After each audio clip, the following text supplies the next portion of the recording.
Welcome back to the Walker Valley Football Coaches Show. I'm Andy Morris, joined with co-host Jacob Mason, and of course, your head football coach, Drew Akins. And once again, this is Cleveland week. So, Coach Akins, first of all, good to see you. Quick recap. Polk County last week, 47-0 was the final score from Benton, and the Mustangs look great, Coach. Yeah. Tell us about it. And I thought we played really well. Anytime you can hold anybody to a 0, I don't care who it is, it's always difficult because, especially when you're up that much, you're trying to sub down and trying to be respectful. I mean, honestly, I respect Coach Davis a ton and really wanted to make sure that we didn't do anything unsportsmanlike or disrespectful. So we were trying to do that. You're subbing down and getting a lot of kids able to play. We ended up with more than 30 kids playing defensively and probably really close to that number offensively. So when you're playing that many kids and you're talking about, hey, man, how do we make sure we preserve a 0? It's difficult. And for our defense to do that as a whole, it's something to be celebrated. And then offensively, man, we're playing really well, especially up front when you talk about how we're playing on the offensive line, at tight end, at wide back. We're having a lot of success there, and because of that, you're seeing a lot of success on the field. So don't have a lot, from that game, but other than, we graded out 75% up front as a group. That's really difficult to do. It's really difficult to grade out above 70% on the offensive line, and we're 2 weeks in a row at 75 and 76%. Our offensive line's playing really well. Evan, obviously, is playing really well right now, and again, we just gained so much confidence from that kid. And then defensively, man, we're flying around. We're, led by Jacob Hollingsworth, but really 11 guys that are really bought into what we're trying to do. Connor Phillips had a great night the other night. We got some film we're going to show, and we'll be quick with it. But there were some cool plays the other night that I look forward to showing you guys. Sounds good, Coach. Let's dive into my favorite part. Let's jump into the film. Absolutely. So the first thing we're going to dive into is really opening the game. As we open the game, they had gotten maybe a quick first down. They fumbled the first play of the game. That fullback got in his hands, and we kind of nicked him, and they fumbled it. But then about third play of that drive, our defense, Zeke, up top, you'll see him kind of fold in. It's really good from the drone angle. So if you watch the drone angle, watch Zeke. Zeke's right here. So Zeke's right here, and Zeke does a great job if you watch him of being able to fold in. So he folds underneath these blocks, and when he does that, he runs right in to this fullback on the trap. He puts his helmet right on the football, and Leandre Hinton, who's been a really great player for us so far this year, falls on top of it. So that was the first fumble.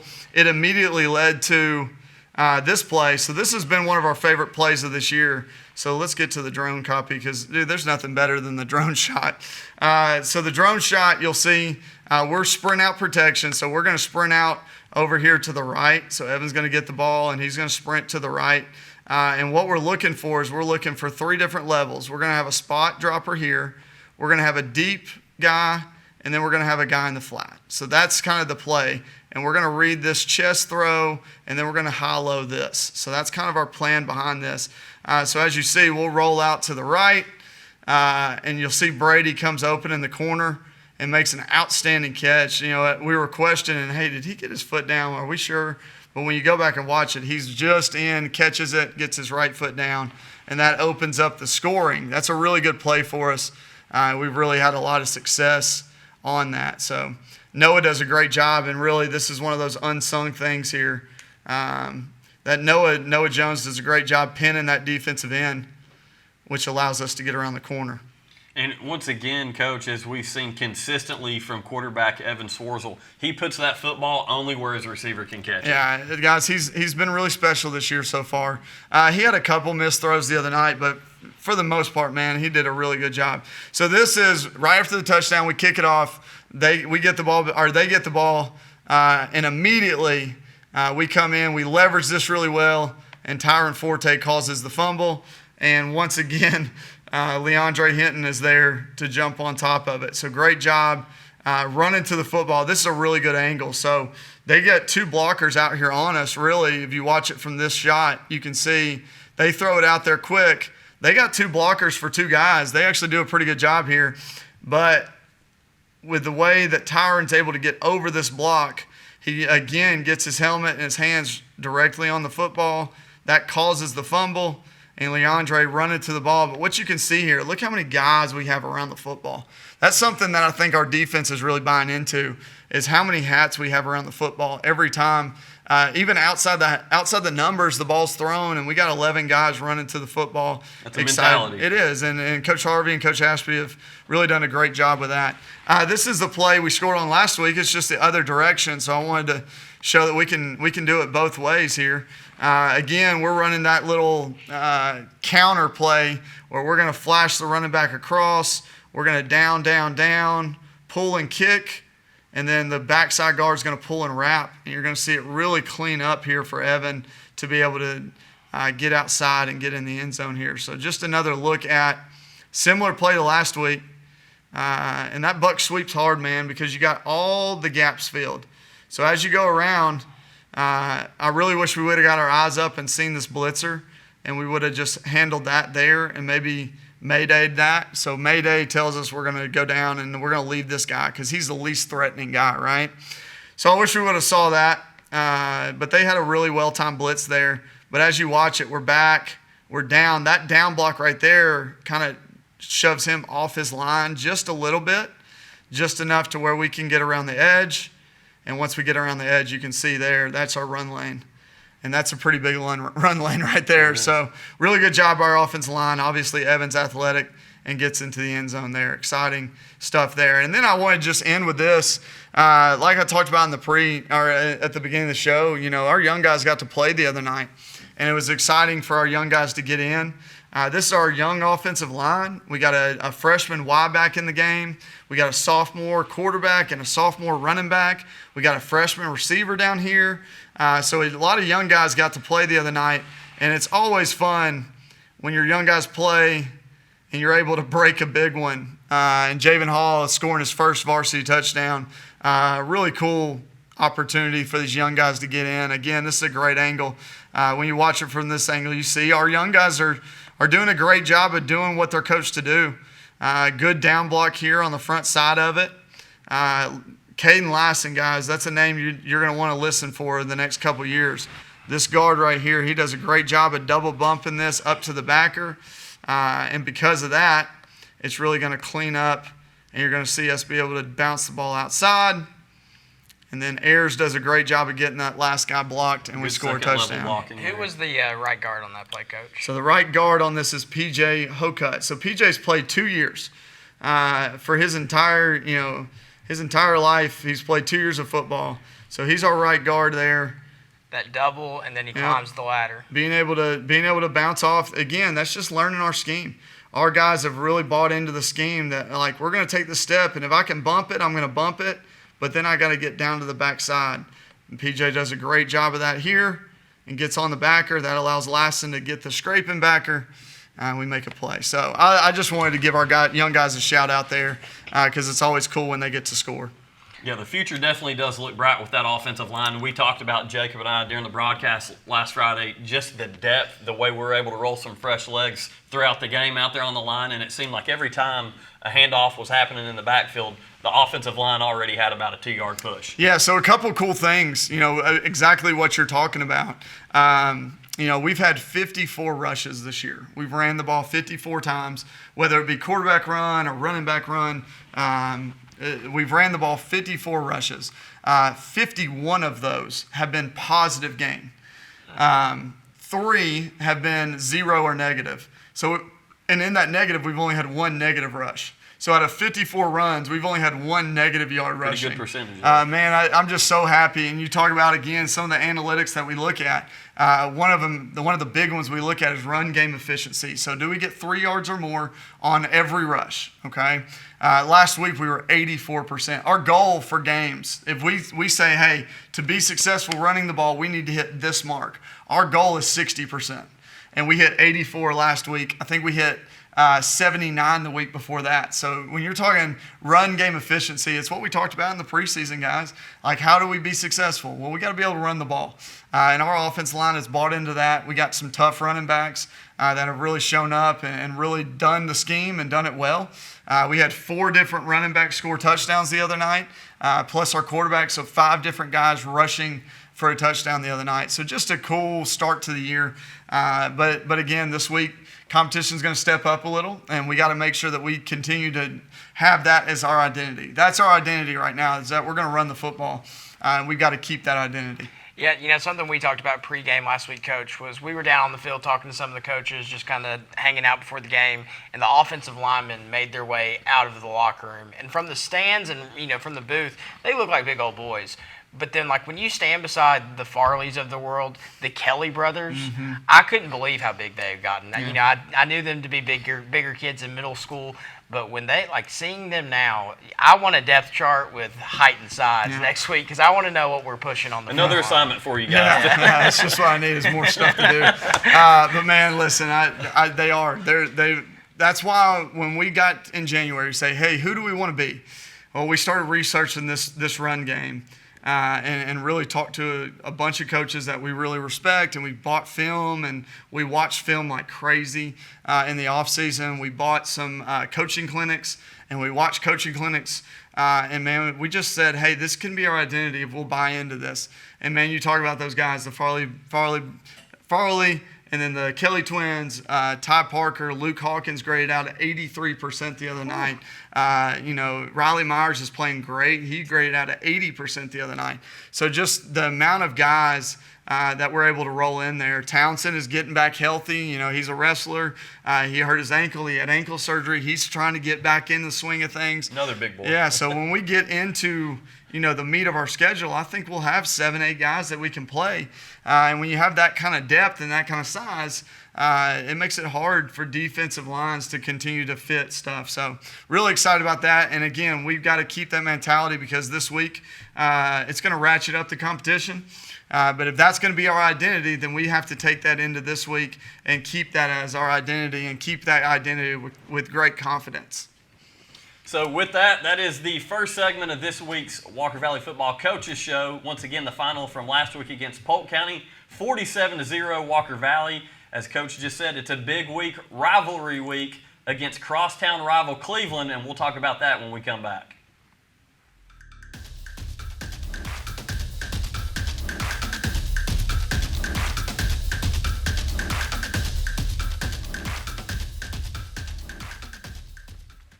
Welcome back to the Walker Valley Football Coaches Show. I'm Andy Morris with my co-host Jacob Mason, and of course your head football coach Drew Akins. And Coach, as we said, it's Cleveland week. It's a big week. A lot of emotion for these kids. So my first question for you, when it comes to a rivalry game, non-region of course, but it still means something. Mm-hmm.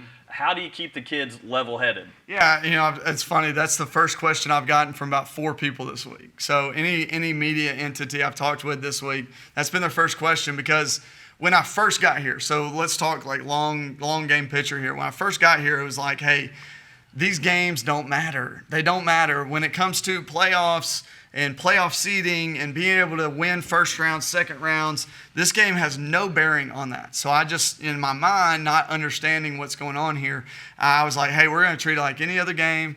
We're going to come out and we're going to coach like we always coach. We're not going to talk about who's across the field. We're going to just talk about us being us. And I realized really quick that doesn't work here. It's just when you don't understand the dynamics of this area, you think it can just be any other game.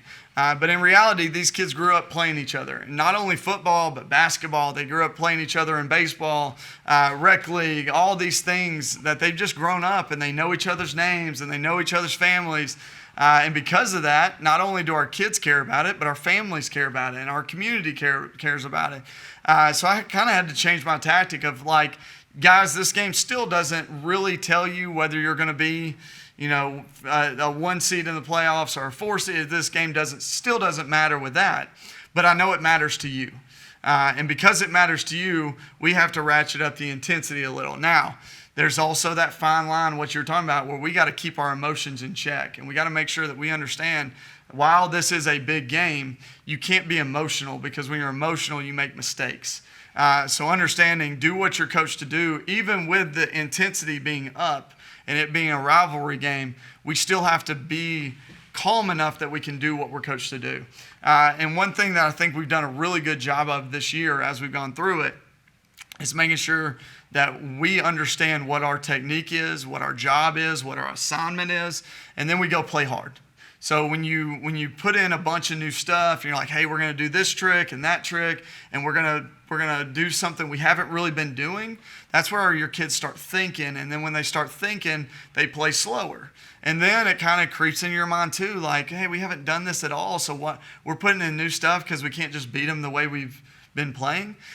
So we don't want our kids questioning anything. We want our kids going out there doing what they've been coached to do for 8 months now. Like, we started this in January, and we've worked every day saying, hey, we're going to run this on offense, we're going to run this on defense. So when we get to this game, we don't want to change that. We want to be who we are. We have an identity on offense, and that's running the ball the way we're running it and letting Evan be able to create and make plays in the pass game. Defensively, I always turn to you when we go defense. Defensively, we have an identity. We're going to make sure that our D-line keeps our linebackers clean, and our linebackers need to go make plays, and then that allows us to make plays at cornerbacks with Braxton and Josiah on the corners, and then our safeties get involved in run fits. That's who we are.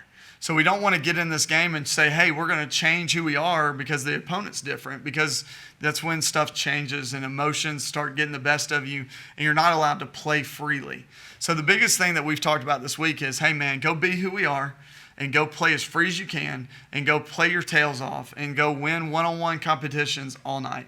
Because in the end, this is a one-on-one competition. There's 11 different ones, and whoever wins the most of those gets to win the ball game. And hopefully we have taught our guys well enough that even in when the emotions are ratcheted up and there's intensity and there's pressure moments, that our kids know what to do and they go do it as fast as they can do it. Yeah. So, Coach, you talked about our identity. I like to kind of preview this week's game. What's Cleveland's identity on offense and defense? We talked about they like to move fast on offense. Defense, they run a 4-2. What are just some insights for the listeners so that when they're listening, they can kind of picture it with us? Yeah, they got some good guys up front. They like to move up front. So defensively, let's start on that side of the ball. They like movement. So they're going to throw stunts at you. They're going to throw blitzes at you. They're going to twist defensive linemen. And all that is in hopes to create chaos for your offensive line. So the linemen, a lot of times when you get movement like that, I always say when somebody lines up in base, they're just in their base defense and they stay in their gaps, it really becomes simple is not the right word, but it's easier to understand, hey, this is what's going to happen once the ball's snapped. This is going to happen. You're going to go there. You're going to go there, and everything's clean. When they move like Cleveland moves, it creates chaos. So now it's got to be, hey, guys, you got to just do your assignment, and whatever shows, and you got to block it. That's a lot harder for a high school kid to be able to believe that and trust that. And because of that, we've seen some bust this week through our practice just because we're not used to that kind of movement. So hopefully we can continue to work that and get our linemen to understand that they just got to do their assignment and collect anything that shows. Again, there are two inside backers. Number 9 is Lockerbie. Lockerbie was a former coach here. It's his son. Camden's a really good player. Number 10 is a really good player at linebacker. Their outside backer, I think, is really impressive too. Number 24, he's a good player. And then they let their safeties really play. Micah Jordan's one of the best in the area at baseball first, but obviously a great athlete and a great football player too. So I have a lot of respect for what they do on defense, and hopefully we can manage the chaos and still be able to run the football on that.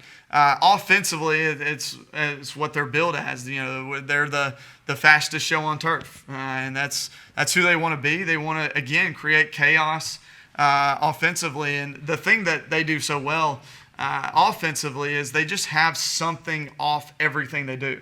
So they run power right, but then they have this reverse off power right, or they have a deep ball off power right, or they run counter left, but they have this shot play off counter left. So they're very simple in their base offense, but then they have little things off of that again create chaos. So our defense has to, again, just play your assignment. When they create chaos, you have to do what you're coached to do. You can't let the eye candy or the flash or any of that bother you. You just got to go play as fast as you can. They're really what makes them so tough offensively is that quarterback. Number 7, he's LJ Adams. He does a great job. He's very athletic. And when things break down, he's able to escape the pocket and make plays. So that's something we've got to make sure that we handle as a defense is we hem him in and don't let him make plays with his feet outside the pocket because that's where he's most dangerous. He throws a great deep ball, but in the end, he's most dangerous with the ball in his hand. They'll get in single wing. They just do a lot of different things that you got to prepare for. Another thing that they do that you have to prepare for is special teams. They'll kick onside kicks. They're not scared to do that. I believe they opened the game against Clinton with an onside kick. Yeah, 2 in a row. Yeah. So they opened the season with an onside kick and then kicked another one and then went down and scored and went up 10 and kicked another one, which kind of sealed the game when they got the last one. And then they'll go for 2. So they'll line up and they'll go for 2. You see the weird score last week is 25-10. That's a weird score for football. Well, it's because they went for 2 3 times. Men did a really good job of defending it, but the willingness to go for 2 kind of puts you in a spot where like, hey, we got to make sure we're prepared to defend it because against Clinton, they went for 2 twice and got them both. So you got to be prepared for those things and make sure your kids are paying attention because a lot of times if they score, your defense kind of just takes a second to not relax, but they just take a second to kind of breathe. You don't have time to breathe against these guys on the extra point because they can line up in muddle huddle and go for 2. So we got to be prepared for that. So, Coach, one more thing I want to talk about before we finish up today. It's a gold out. Mm-hmm. And for those of you that don't know, there's been a big initiative here in our community. I know coaches have been involved in several sports, all 3 local high schools. Churches have been involved, but it's juvenile cancer awareness. So if you plan on coming to the game, wear your gold. It's a very meaningful thing to a lot of people in our community. I know that I believe there's 9 juveniles in our community right now that are dealing with cancer, and it's something that's bigger than football. Mm-hmm. So if you come out to support your local teams, wear your gold on Friday night. Yeah, it's one of those things that it just works out that we have gold in our uniforms. So we'll be wearing our gold jerseys, but it's not a Walker Valley gold night. It is not us gold rushing our sideline. It's absolutely us bringing awareness to these families that are dealing with cancer. And it's something really close to my heart. I grew up with a girl named Lana Beth. Lana Beth is one of the most impactful people that I've ever had in my life. She died at 11 from neuroblastoma. There's an organization called Lana's Love that will be there Friday night that we're going to do some donations for. We're also doing donations for the families in Cleveland, specifically for the 9 families that are in Cleveland. We're going to do a donation to those as well. In between the 3rd and the 4th quarter, we're going to do a church pass around a basket type thing through the crowd. All of that money is going to go to those organizations. So really excited to be able to bring awareness to that and love the families that are in our community that are struggling with this. And obviously right now in the midst of it with the Weatherford family and Olivia and what they're dealing with at this moment. We're hoping that Aaron, the dad, can get out and be there with us. But just want to be able to put our arms around these families. Let them know that they're loved. Let them know that they're prayed for. And let them know that they're not alone. Because a lot of times when you're in that battle, you feel alone. And I know that the Weatherfords have had thousands of people wrap their arms around that family. And we want to be another set of arms to wrap around. So really excited to do that. And even if, Cleveland people, if you don't want to wear gold, we'll have gold ribbons that they can pin on. We're trying to do anything to make sure that this is not about Cleveland and Walker Valley. This is about our community fighting for these families and bringing awareness for these families. So really excited. In the pregame, we'll do a recognition for the 9 families. We'll do that on the field. We'll do it over the PA announcement. There's a video to play.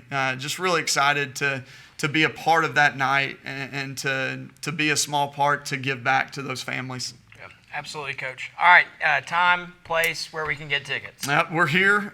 We are 7 o'clock kickoff. I would try to get here starting at 5:30. The gates will open. I would not wait until 7 to try to get in.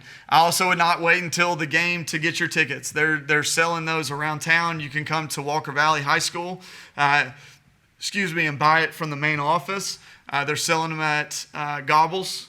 Down the road. Monogram Market. Monogram Market. It will be sold there. And then There's one more. Town Squire. That's right. The Town Squire is also selling tickets. So please, I would encourage everyone to go buy tickets before you get here. Because once you get here, there's going to be 1 or 2 ticket gates, and it's going to be more difficult to get in. If you already have the ticket, you can walk up to the pass gate, and they'll let you straight through if you already have your ticket. So really encourage you to go get your ticket before you get here, as it's going to be a really crowded night. So once again, back at the MAC, 7 p.m., your Mustangs take on the Cleveland Blue Raiders in a highly anticipated rivalry game. Once again, juvenile cancer awareness. Come support your teams and wear your gold. So with that, Coach, thank you for joining us again. Once again, for Jacob Mason, I'm Andy Morris, and this has been the Walker Valley Football Coaches Show.